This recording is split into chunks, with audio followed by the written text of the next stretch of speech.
launch. So welcome to our monthly all-call wrap meeting. These wrap meetings are usually intended as a way for community members to interact with the service providers that are addressing the issues of homelessness. And the all-call wrap in particular is focused on issues that impact the entire city and just educating us all about things we should be aware of as it comes to housing and homelessness and how we can all take action together. So really thankful to all of you for making some time to be here this afternoon. And we're going to start with a presentation from Joao Ruiz, who's a code enforcement officer with the city of Santa Barbara regarding encampments. Hello, everyone.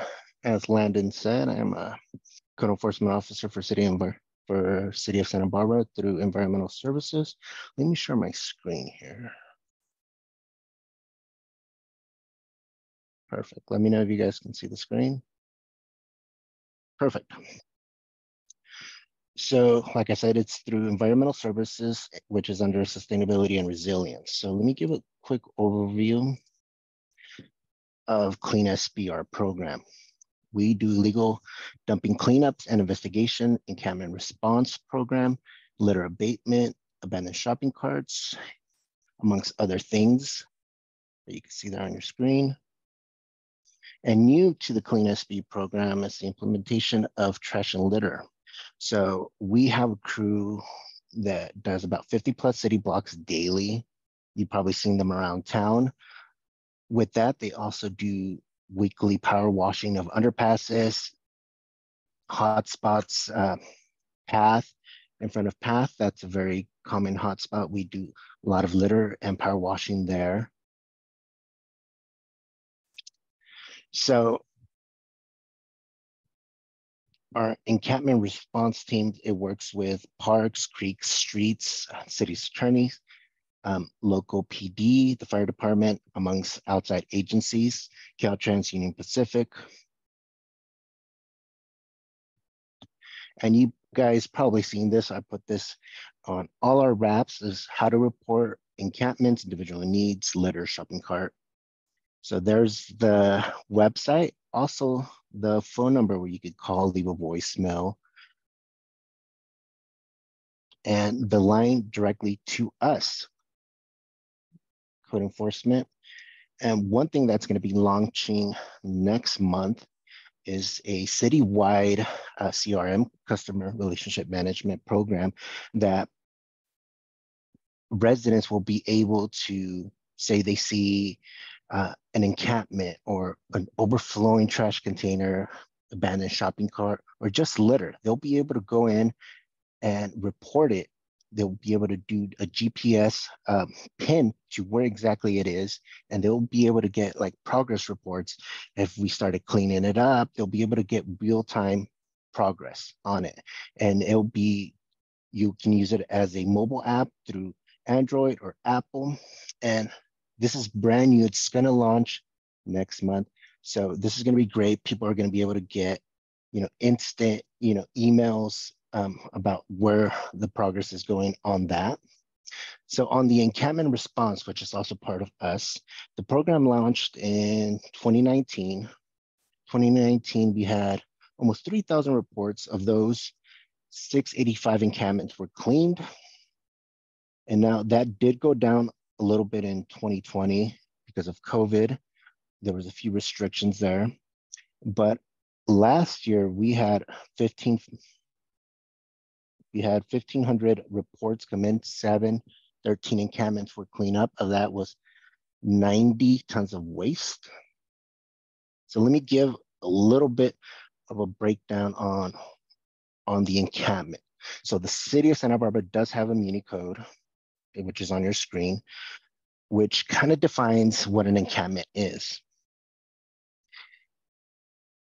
The encampment has to be a tent, some kind of temporary shelter, the use of a non-city designated cooking facility. Things that don't fall under that is a person standing outside with all their property. That is not considered an encampment.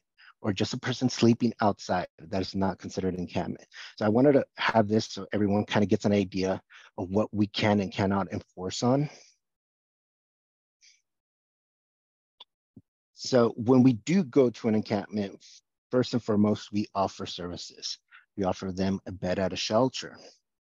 If they accept, we contact our outreach provider, which is CityNet, get all the information, and then they kind of take over. If the individual does refuse, that's when we give a 72-hour notice. During that 72-hour, they can voluntarily relocate, accept services, which voids that 72 hours. But after those 72 hours, we do go in and clean up. Items of value are retained for 90 days for them to retrieve it.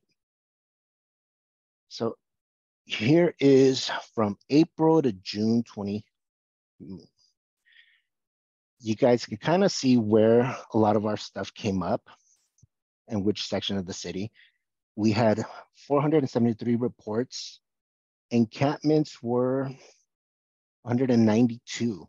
Of those encampments, 152 were cleaned up. Like I said, we go out, we look. If they fall under that element of an encampment, we consider it an encampment. If it doesn't, we can't do anything about it.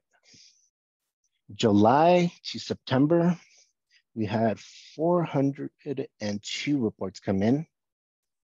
Of those, 191 were encampments. Of those, 261 were cleaned up.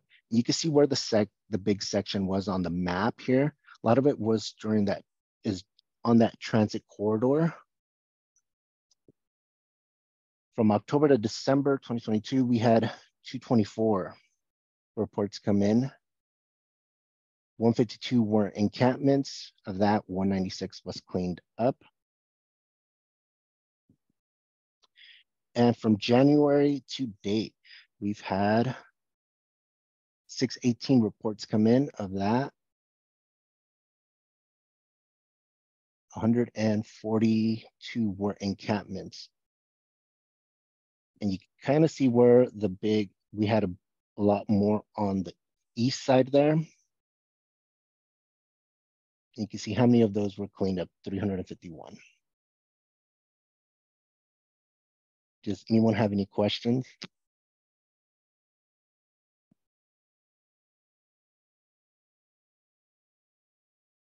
I wonder, it might be a question for some of our service providers on the call as well, but I wonder, Joao, if you have any sense as to some of the movement patterns. I know you mentioned some people migrating more towards the east side, and especially the upper east side. Were there any other patterns that you've seen in the last 2 quarters? From what we noticed, a lot of those reports were during the rain season. So a lot of our underpasses are on the east side.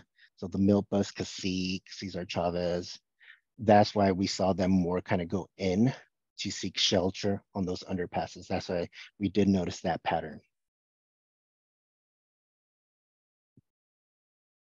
Anyone have any other questions? Okay, perfect. Thank you, Landon. Actually, if I can just ask one more then. So Environmental Services already has a pretty helpful dashboard. If you haven't visited it to see, you can see where all these dots are that Joao was pointing out to us. So can you explain, I didn't quite catch what the difference is between the new program that you'll be using and some of the features that will be there?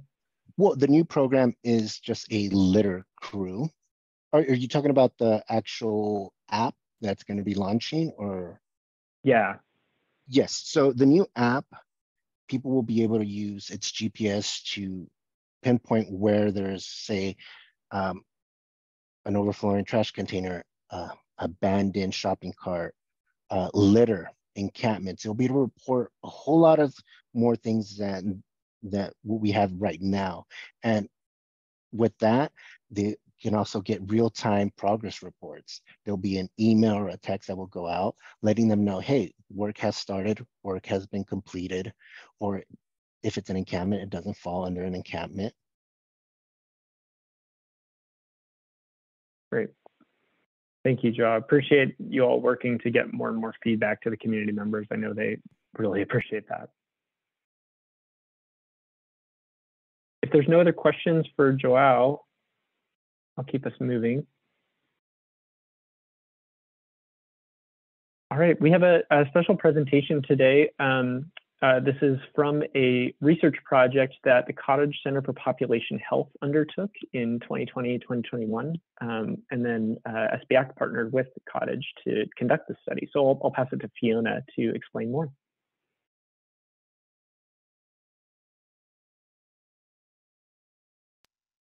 Thanks, Landon.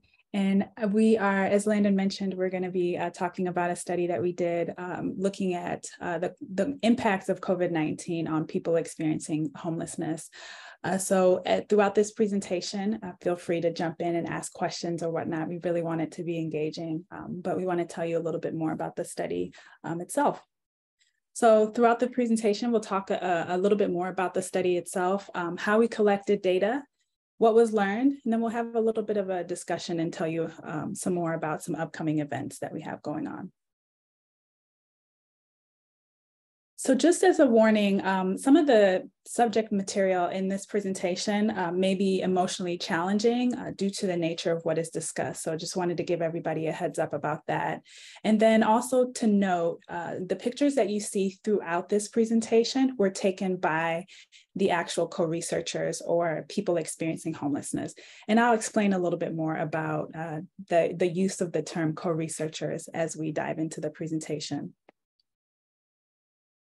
So a little bit about the study. This study specifically wanted to look at the challenges and opportunities that people experiencing homelessness faced during the COVID-19 pandemic in South Santa Barbara County.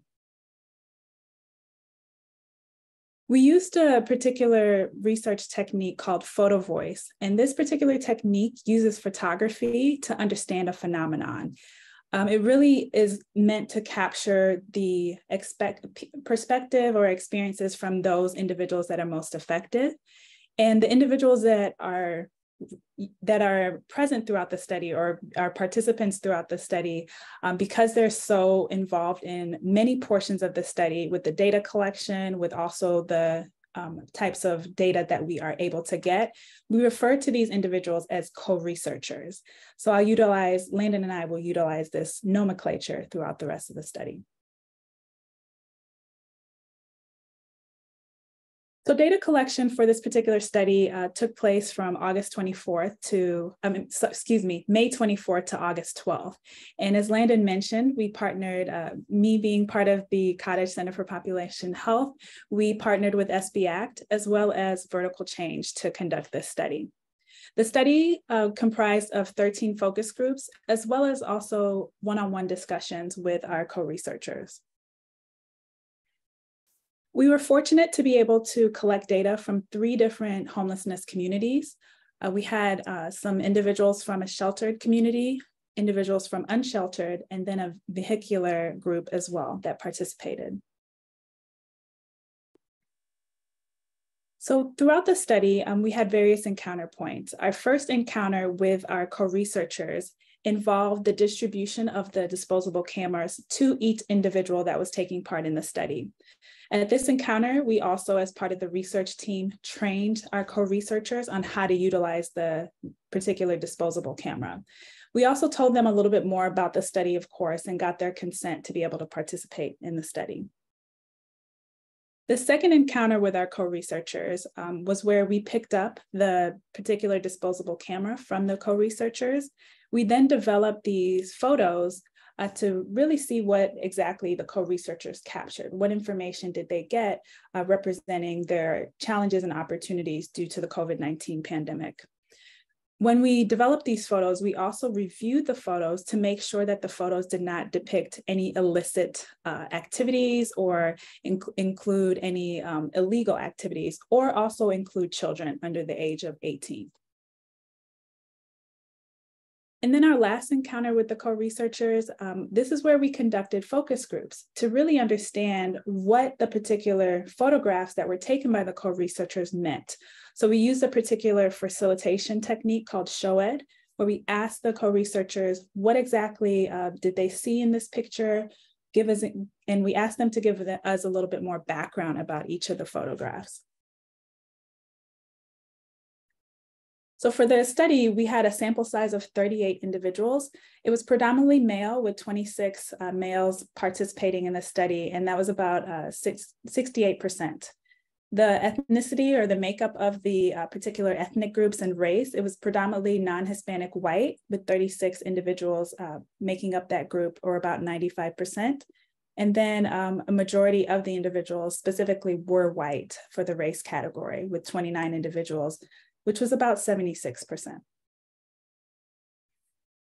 For the current living arrangements for the study individuals, they covered a breadth of different areas. More specifically, we had a non-congregate shelter group with about 8 individuals, sheltered group with 7 individuals, and then primarily dwindled down to the unsheltered, vehicular, and then former cottage recuperative care patients, which comprised of 11, 10, and 8 respectively.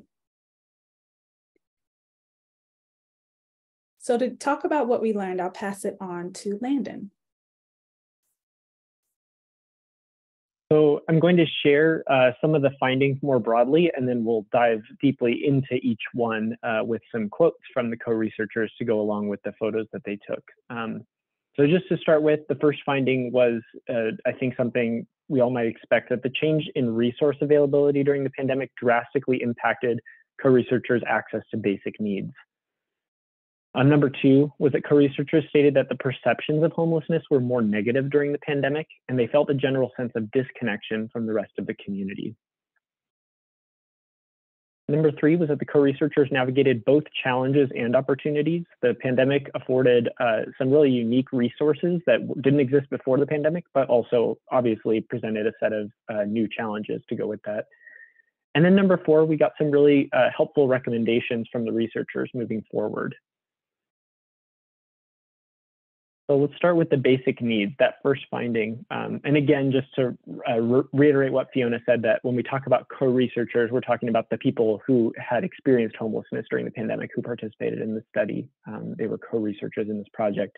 This individual said, before the pandemic, I used to go to the library daily to charge my stuff, read, and then when that shut down, initially it was supposed to be just a couple of weeks, and then it turned into 15 months.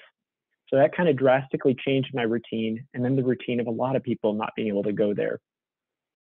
We heard this sentiment from a couple of different individuals. If you go to the next slide, this individual said probably the biggest hurdle that came up with electricity was that the library had to be shut, and the library was literally the main place that everybody who doesn't have access to electricity or to electronics, because people can't get jobs if they don't do applications. The iPads and the phones will not process applications. You have to have a regular computer. And the only place that we had any access to that was the library. So we heard from some individuals that they just didn't have this access at all. We had several photographs of restrooms that were shut or locked at the local public parks. We heard from individuals about how restaurant bathrooms were also closed to them and they weren't able to get access. We heard about individuals not being able to access hot water so that they could make tea or soup for a meal, especially if they were feeling sick. So there were quite a few basic needs that became much more difficult in this time. As far as negative perceptions of homelessness, we heard several different stories from individuals who felt stigmatized specifically during the pandemic. This individual participated in the non-congregate shelter at one of the motels, and they said, we get to the motel and I'm so grateful for the motel. And I say, oh yeah, a pool. I'm supposed to swim for my hip and back. Oh, that's not for you people. They don't understand how those things hurt. And I know they don't mean to say that. They just can't see it from our point of view. There's no way you can unless you're there. And if we keep going to the next slide, coinciding with this was a sense of disconnection. This individual said during the pandemic, it was more or less like an isolation type thing. Being segregated and being homeless, people were so scared of contacting COVID-19, they were actually just distancing, not giving money and helping, not giving you any food or anything like that. We heard from several individuals that they felt like community members would walk further away from them if they saw an individual experiencing homelessness, or if they saw someone sleeping in their vehicle, they would kind of steer away from them. And the sense that the people experiencing homelessness got was that they were perceived as carriers of COVID-19. Or just as dirty or unhygienic. As it comes to navigating the challenges of the pandemic, this individual said, I had to do laundry like in buckets. I couldn't even take it to the laundromat, so even that was difficult to do, especially on the street. I didn't have a place to do it. But luckily, I had my friend here who let me use his water, and I hung my clothes on the fence, so I was able to have clean clothes again. Others talked about the challenges of being able to attend like medical appointments on Zoom and having to sign up for those and having to learn the technology for that. Others said that access to those appointments were just limited in general. Others talked about having loved ones in the hospital or sick during that time and being unable to visit them, including some who passed away. And then on the flip side of this were the opportunities that arose during the pandemic. This individual said, there's nobody in this park, probably due to the pandemic, not sure, but it was a safe place to hang out at. I didn't have to worry about anybody coming by me, or, you know, I could sit at the table, do my thing, and not worry about catching the pandemic because there's no one around me. So I felt very safe here and relaxed. We heard this sentiment from a couple different co-researchers who said that they loved being able to just spread out in the parks. They loved that they were left alone, both by community members and by law enforcement during this time. Others talked about the benefits of receiving stimulus package funds or getting to stay in the non-congregate shelter and how transformative that was for them. So there were quite a few bonuses that came out of this time. In terms of recommendations for change, this individual said, water is life. Having free access to it is really important. I think we should have more access to free water and infrastructure of water and communication. Sanitation should be open like 24/7, 365, you know, and that would help us keep us cleaner and safer across the board. If you go to the next slide, I'll read another. We're going to go into more depth of these recommendations in a minute. This individual said, I think as a community, we can learn that, you know, hey, we all know how scary this whole thing has been. This has freaked out everybody. It's affected everybody. We get that, but people, always we need to pay attention to the people on the fringes of society, always, but especially during these times. And so because we got so many helpful recommendations from the co-researchers, we wanted to break those down a little bit, just to share with you from them what they would suggest for future crisis situations. We realize that we live in an era where crises are just normal. We have fires, we have floods, debris flows, we have pandemics. So we know that there will be crises in the future. And so we want to take these recommendations seriously as we consider how we support our populations experiencing homelessness during these times of challenge. So you can go to the next slide. Number one was that need for uninterrupted access to resources.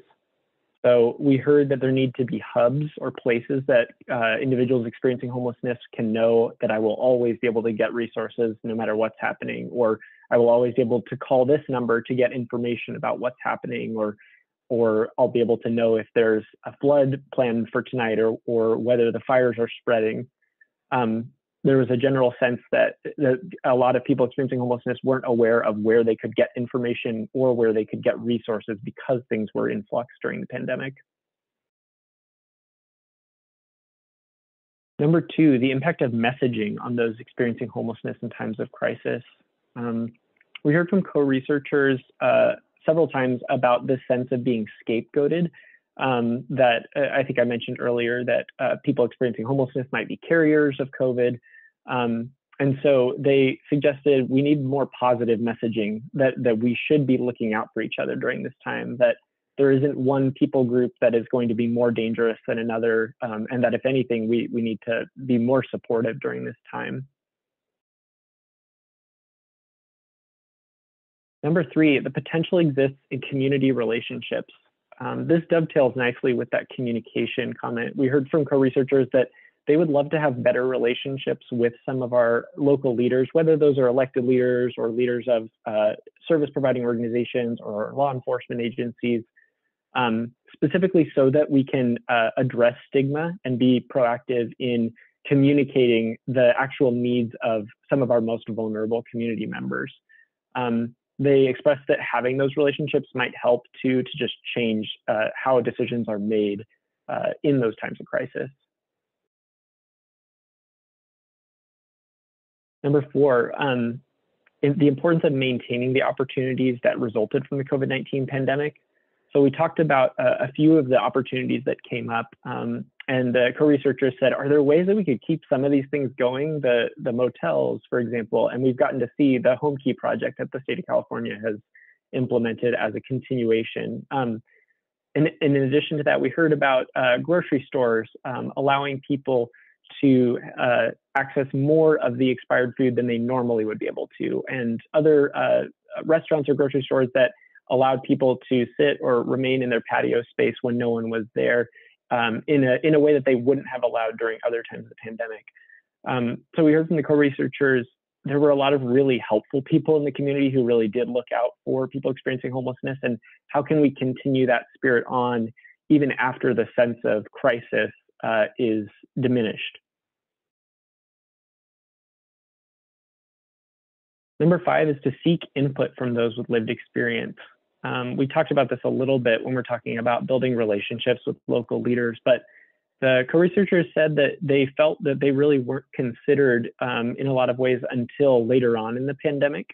And so they invited all of those who are local decision makers, again, at all different levels, to really enter into relationship with more people who are experiencing homelessness, so that when the crisis situation arises, they will be at the forefront of the minds of the people who are making the decisions about what we do and how we handle the crisis. And I'm going to end this section with a quote.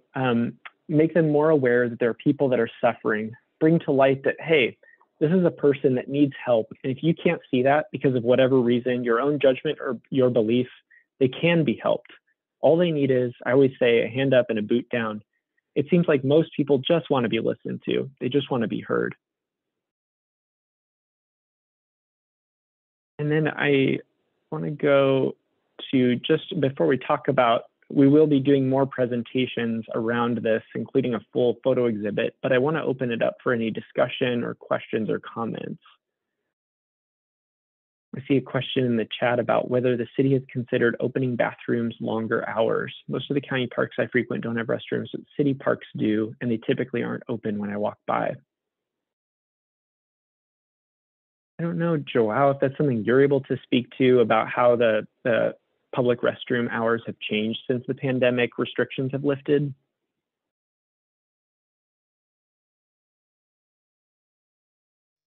Sorry, Landon. I missed that. Can you say that again? That's okay. We had a question in the chat about whether public restroom hours have been expanded, especially since the pandemic has ended. Or pandemic restrictions have ended. That's outside my department. I don't know that answer.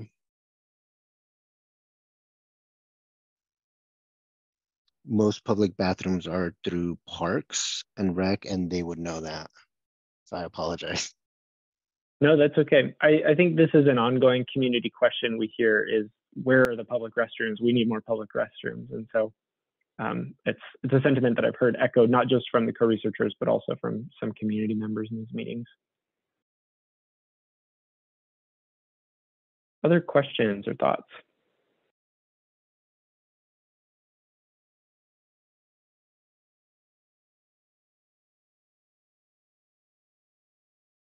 To those who work with people experiencing homelessness on this call, is anything here surprising to you, or do these resonate with what you saw during the pandemic period?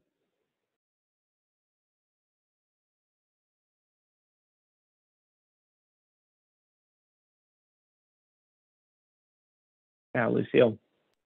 Thanks.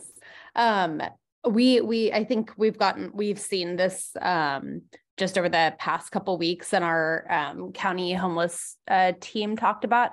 We're like, none of this is surprising. This is what we all experienced, what we all witnessed, and really struggled with. So it was nice to see it, that it was aligned with what we had experienced and what we saw and we're trying to respond to just over the past couple of years. So I appreciated having that like neutral party, basically.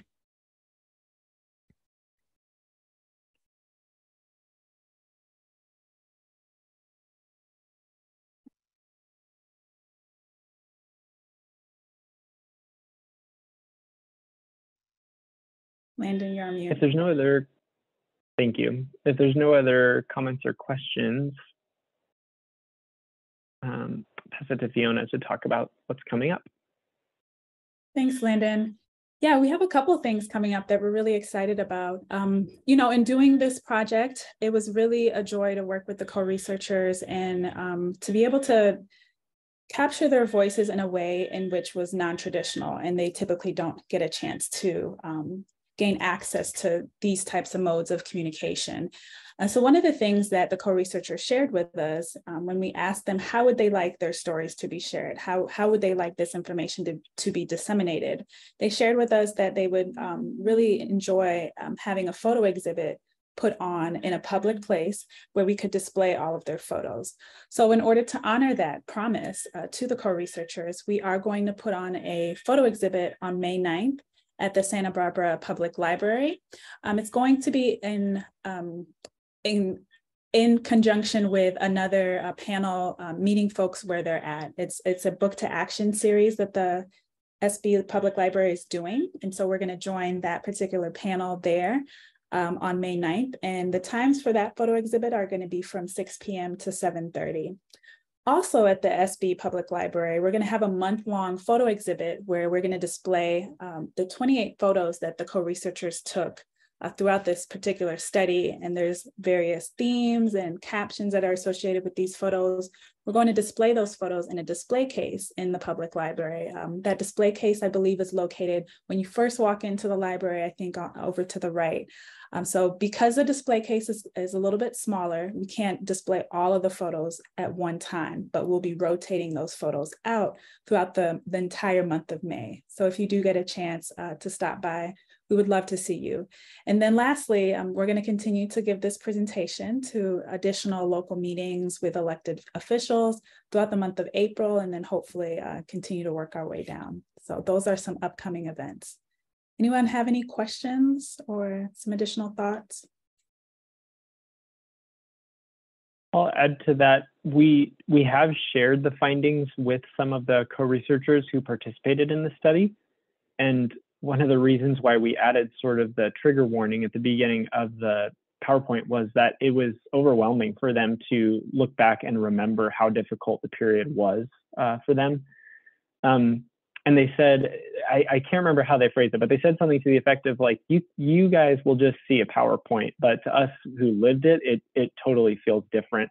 And so we came away from that saying, how do we make this a little bit more encompassing so that people who come and see the photos can really experience it a little more fully, even though we can't fully experience it.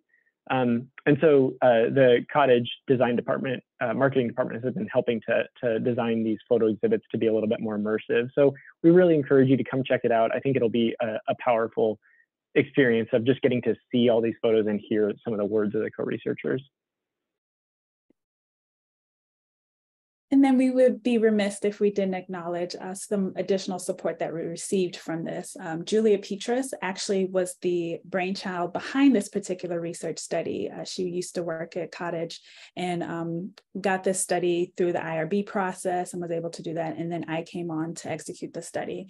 And then we also were able to receive funding from the Cottage Center for Population Health, as well as the Cottage Health Research Institute.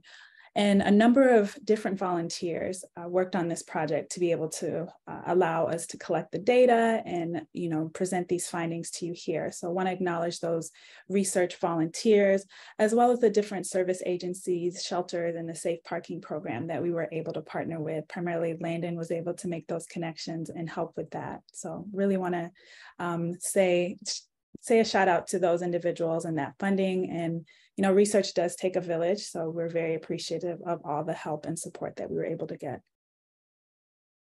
And then lastly, we were able to write a full report on these findings and go into a little bit more detail about the additional findings that we found. And this particular report is posted on the Cottage Center for Population Health website. Here is the link here, and I believe Landon will also put the link in the chat if you are curious about any additional things that took place in the study or want to read a little bit more about the findings. Feel free to access the full report using that link.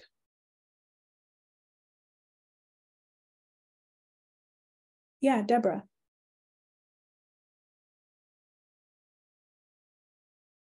Hi, thanks. That was both interesting and really touching. That was just a beautiful, beautiful project.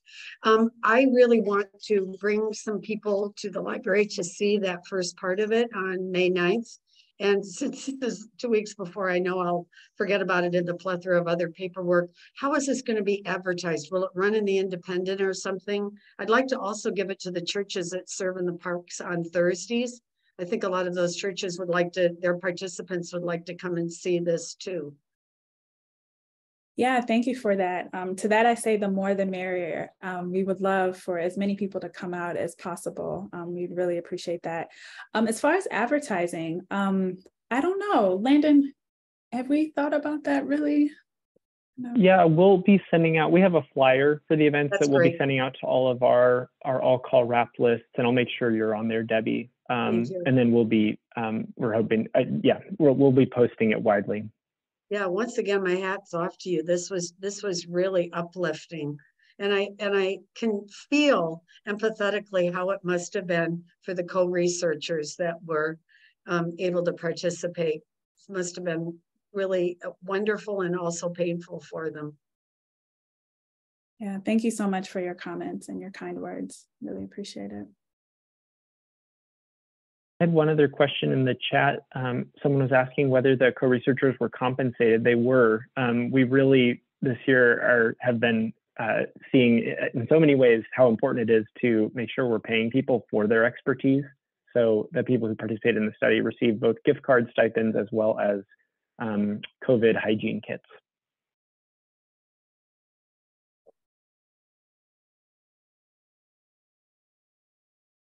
All right, with that, I think we'll turn to our next presentation. Thank you, Fiona. Thank you, Landon.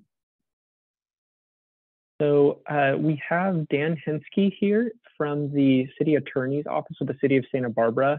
I asked him to join us because the city has recently had these ongoing conversations in city council meetings about what are being termed rent evictions, related to tenant evictions and what landlords are able to do or not do when they are evicting a tenant. And so I wanted for Dan to just share about what those changes are and how those impact our local tenants and homelessness prevention.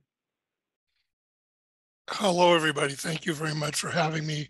For those of you who don't know me, my name is Dan Henske. I'm one of the assistant city attorneys for the city of Santa Barbara. And I had the privilege of presenting to the city council recently when they unanimously adopted some changes to the city's existing just cause eviction ordinance to address concerns that the council had heard from a number of residents about what has been called rent eviction, which I'm going to describe as and this is my term, I'm not attributing it to the council, it's not a political term, but bad faith and attempts to get around the original council intent when it adopted the just cause eviction ordinance. Is it possible for me to share my screen? Do I have permissions to do that? Yeah, I'll make you a co-host right now. There you go. Okay. Let me share this screen with you. Can you see it? Is it showing up? Yes. Good. Okay, good. Okay. What I wanted to talk about, the ordinance that's in place, which can be found in the Santa Barbara Municipal Code, chapter 26.50, and this is the table of contents is on the left-hand side of the screen. That's been on the books since 2020. And what it basically requires is that if a tenant who has been in place for more than 12 months is to be evicted, they have to be evicted for just cause. And there's two kinds of just cause, which are found in the definitions. And basically, I'm just going to go there real quick as we do that. Just cause includes a lot of what we would typically consider as at-fault just cause. That is typically a breach by the tenant of the rental agreement that the tenant has for the the occupancy of the landlord's property. And things like non-payment of rent, destruction of property, illegal activities, all the typical kinds of things that could occur in a normal landlord-tenant relationship. That is what we would call at-fault just cause. Rent evictions occur within the category of what we define as no-fault just cause. And so the amendments that the council made recently to the provisions of the municipal code relate to the definition of what is no-fault just cause. And frankly, the amendments that the council unanimously adopted were really quite simple and direct. And the council found that it was really what they had intended to do all along back when they adopted the original restrictions in 2020. And so those are on the right-hand kind of side of the screen. And what I put up there is an actual copy of the ordinance that was adopted. So what we did, and I'm just going to try and simplify it, is we added a good faith requirement. Now, as I explained to the council at the council meeting, you would think that good faith compliance with a law would be implied in any law that you adopt. But we needed, in this particular case, to add an express requirement that the landlord act in good faith. Good faith actually is a term that has both common sense meaning and legal meaning. And the legal meaning is almost identical to the common sense meaning, which is that you're acting with sincerity and honesty in your intention to comply with the requirements. And so really what we were saying is that if you're going to evict a tenant who's been there for a year, in order to do one of the authorized no-fault reasons, you had to do it with honesty and sincerity, with an intent to fully comply with all the legal requirements of the law. So what are the requirements that are there existing in the existing law that we adopted, and how did we amend those? Well, first, one of the reasons that you can recover a premises is a good faith intent to use and occupy the premises for essentially the owner's own use.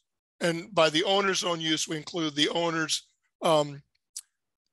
family, immediate family, children, grandparents, a similar situation. In other words, the landlord wants to get back the property in order to use the property for the use and occupancy of the landlord or the landlord's file property. The other was seeking in good faith, again, sincerely and honestly, to recover possession, to permanently remove the unit from the rental market. It's not going to be used to rent to anybody else. You might change it to a different use or whatever. That was the purpose of the particular section. The other, again, good faith compliance with the government order. Sometimes government orders do require that a premises be vacated. Instances might be, for example, the government needs to acquire the property for a public purpose, or there's a health and safety reason why it needs to be taken off the market. But the change that we made is that if there's a local ordinance that requires that the premises be vacated, that the local ordinance expressly require the vacation. In other words, we didn't want landlords to use this particular no-fault exemption without an actual requirement that they do so. So that was the intention there. The most controversial one, and the one that generated the most discussion, was the fourth exemption, and this is the rent eviction provision, the one that precludes rent eviction, if you will, unless you go through this whole process. And so what we were learning is that there was an intent to remove or demolish. They say that we're going to remove or demolish, but then they wouldn't, or they would do it without having the permits. They would evict people prematurely. And so the council adopted additional requirements for a landlord who wants to evict a tenant for the purposes of demolishing or substantially remodeling the unit. And so what the council said is, number one, it has to be in good faith. Again, you have to do it with a sincere and honest intent to demolish and remove the unit. But they also added some additional requirements that were intended to provide greater tenant protection than exists under current state law. One is that they have to give the tenants early notice advising the tenants of the intent to terminate the lease using this section. The early tenant eviction alert notice has to be given 60 days in advance. And that, again, that's part of the pre-existing law. If you'll notice, I'm scrolling. The early tenant eviction alert notice is already defined in the existing law. We didn't change anything with the new law. It was already there, and it's a notice that's given at least 60 days before the notice of termination that's required by the law in order to evict the tenant. They have to give the early eviction tenant. They have to have obtained all of the permits necessary to complete the demolition or substantial remodel. In other words, they need to get all the copies of all of the permits that are necessary to accomplish the work that needs to be done. I would point out that if there is a discretionary land use approval that is necessary, there may be greater protections under the zoning ordinances for the tenants in those circumstances, but I'm not going to go into those because those aren't part of the just cause ordinance. They're part of the land use regulations that pre-existed the adoption of the just cause eviction ordinance. They have to obtain all of the permits. They have to give the tenants copies of the permits along with the written notice stating the reasons for the termination. This notice is already required under the existing law, but we've added some additional provisions into the law that gives the tenant more information about what the landlord is actually doing. It has to talk about the type and scope of work to be performed, and it has to contain a statement of why the work cannot be reasonably accomplished in a safe manner with the tenant in place, and why the work requires the tenant to vacate from the residential property for more than 30 days in order to accomplish the work. That notice that contains that additional information has to be either contained in the notice that is given to the tenant, telling the tenant that they have to move out, and or it can be served concurrently with it. So it's either contained in that notice or provided at the same time as that notice. And just to recap a little bit, remember, in order to do a rent eviction because you want to demolish or substantially remodel a present, you have to give two notices. The early notice that's just telling we're going to do this, we want to let you know. And then the second notice, which says, okay, now we've gotten the permits, we're really going to do it. Here are the permits, and this is the date that you have to be out of the premises. And the reason is it's going to, we can't do the work with you in there, and it's going to take more than 30 days. And what this does, by giving the tenant this information, it gives the tenant the opportunity under the law to contest the reasons that the landlord has given. The tenant may say, this really doesn't constitute work that can't be accomplished while I'm there. This doesn't constitute work that can't be accomplished within 30 days. You're not acting in good faith when you say it's going to take more than 30 days, or you're not acting in good faith when you say, I need to move out, because all you're really doing is repairing this one little room, and I can be living in this other section. It doesn't interfere with my occupancy. Also remember, if it's a habitability issue, the tenant has the right under current state law to require the repairs, and the landlord has to address those in a way that's different than the just cause eviction ordinance. It may have to put the tenant up temporarily in a hotel, provide temporary accommodations while the landlord repairs the situation that causes the unit to be not habitable. And finally, the last thing is that a copy of all of the documents that are served on the tenant in order to accomplish the what I'm going to say, use the word renoviction, have to be provided to the Community Development Department. And why the Community Development Department? That's our code enforcement branch for building and zoning violations. And so that was where they were given to. In a nutshell, that's what everything that the council did. It was significant. I'm not going to say that's all the council did, but it was also very simple and acted against the existing law that was already on the books. I noticed that Council Member Oscar Gutierrez is on the Zoom call. He was at the meeting. He was one of the council members that unanimously adopted the new provisions.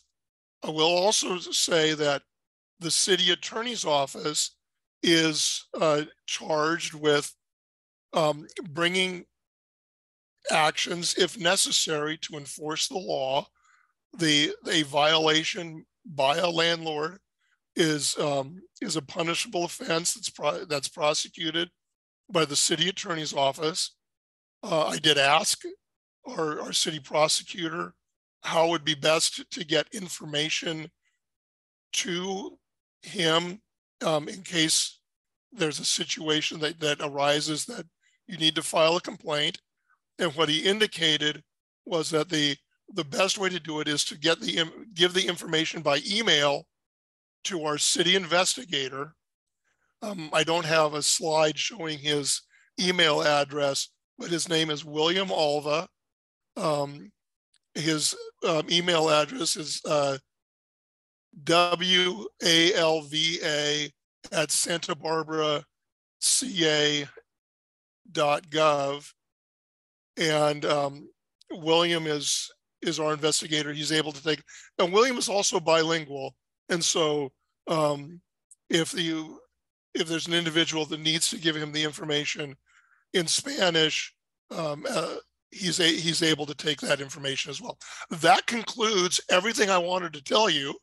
I'm happy to answer any questions. I will say that I cannot give private legal advice. I cannot give you advice on any specific application of the law to any specific circumstances. And I am not the city prosecutor. I am one of the legal advisors that does other kind of work, the civil side of the work. But I'll try my best to answer any questions that you might have. So thank you for having me. Thanks, Dan. We only have a couple minutes. Are there any questions for Dan while he's with us?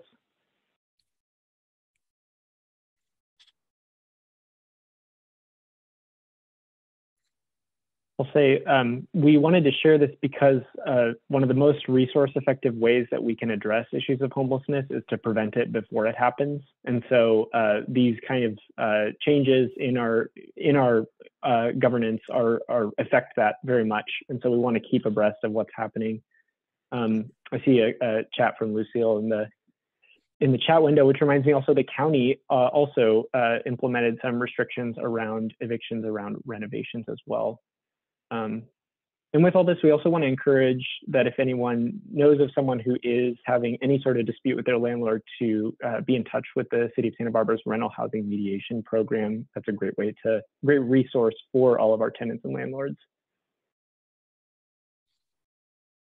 So with our last few remaining minutes, I want to just make one or two announcements, and then we'll see if there's any final questions.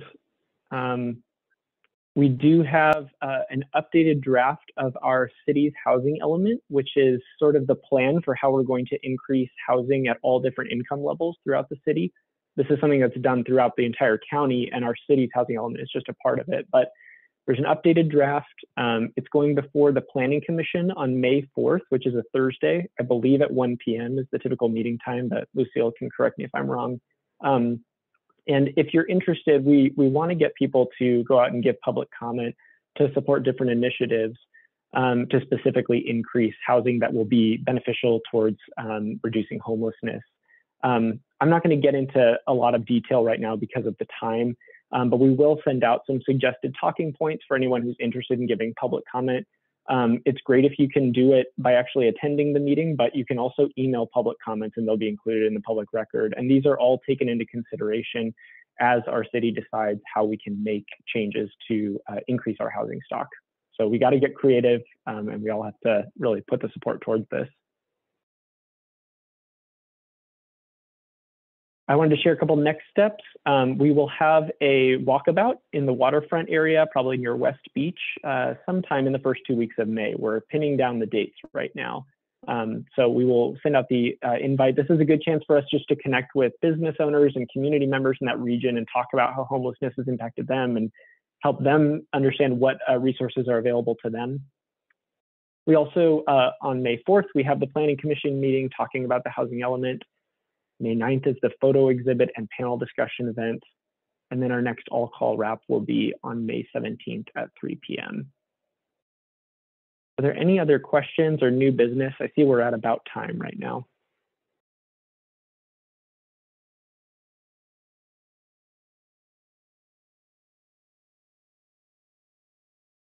All right, well, thank you all so much for being here today. I'm going to drop my email address in the chat window in case anyone has any questions or suggestions for future meeting topics, but we're grateful for your time. Thank you. It was great. Thank you.